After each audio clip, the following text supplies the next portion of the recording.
98% of all businesses under 100 million are stuck under 3. They have an average of 12 employees.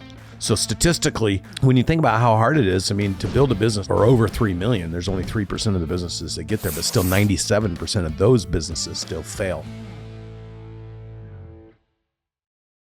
When you can recruit, let's call it, and Steve Jobs called it the 50 people, right? When he was at Apple, he would tap on the shoulder, this person in marketing, that person in engineering, and every quarter they would go to Half Moon Bay and they would do an offsite with Steve. And there was no rhyme or reason. It was literally like, does Steve think you're smart? And he would spend a weekend with you because he said to himself, and he shared about this later, he said, these are the 50 people that if I had to do it all over and start from zero again, this would be my crew. And it turned out he had to do that when he got kicked out and started next. Yeah. But that concept for a lot of people that are ambitious, that have a big vision, that want to do a lot, they literally get to ask themselves, like, am I building my 50? Like, do I have lieutenants? Do I have partners? Do I have leaders that can actually drive the business forward? Or do I have just a bunch of, essentially, are you the genius with 1,000 servants? Which, as you know, small businesses, it's kind of how they build it. They hire a bunch of people that listen to them and do what they do, but you want to hire people that are actually going to drive the business forward and then come with ideas and solutions. In our breakpoint studies and surveys, 98% of all businesses under 100 million are stuck under 3.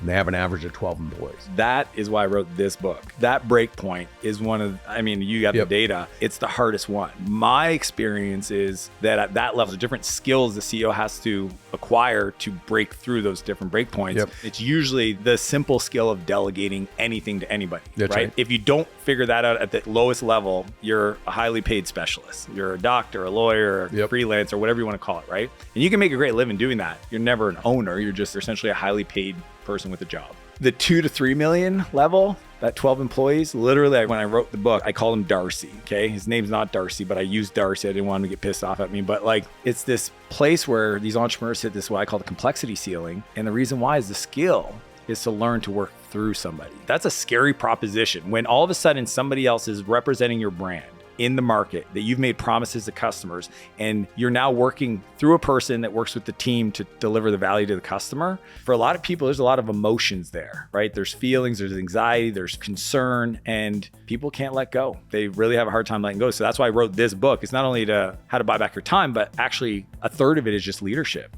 How do you, as the crazy CEO, stop getting in your own way? How do you stop creating what I call emotional shrapnel amongst your team? And I think it's actually one of my favorite breakpoints, you call it, to help entrepreneurs get through, because on the other side, then you have more resources. This is why most private equity firms, it's like at least 750 million in EBITDA. They won't even talk to you, even the PE guys, because there needs to be enough meat on the bones to do something with it. Yeah, and they know that it's so key person dependent. Yeah, but once you get past that as an owner, if people knew how much fun running an 8-figure plus company was, they would race to it, because it is not even the same as what it took to go from 0 to 3 or 5. It's just it's a fun place to get to. So breakpoint 1's 0 to 3 million, breakpoint 2 is 3 to 8, and breakpoint 3 is 8 to 15. And there's some interesting, tough one. The 3 to 8's tough because now you can't, your buddy from college or your roommate from college or your sister or the lady from church doing your books. Now you've got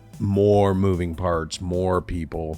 People come in with an agenda. You start making enough money. You buy your first nice car. You maybe go buy a new house. People around you see that. Some divisions comes in. I've been here since the beginning and I'm still making the same money. Yeah. And it's an expensive trough to get through because you have to hire ahead. And when you start increasing your lifestyle, and you're literally comparing, these guys are comparing. They're like, what do you mean I got to pay 150 grand for that job? I'm paying my buddy that's been doing it only 75 grand and they're cheap. And then they can't relate because they brought people up, but now they're trying to hire people down, and it gets really sloppy in there. And some of the loyal people leave. You don't know how to hire. Yeah. So you think you brought some great people in, you abdicate to them. You're like, okay, you know how to do it. So I'm going to trust you. And then they screw it up because they don't know what they're doing. And it's just a vicious thing. And then by the time you're at 15 million, if you don't have 3 very specific designated leaders that are working in unison, it's too much weight for a business owner to have. And it's right where private equity starts to like to play, because your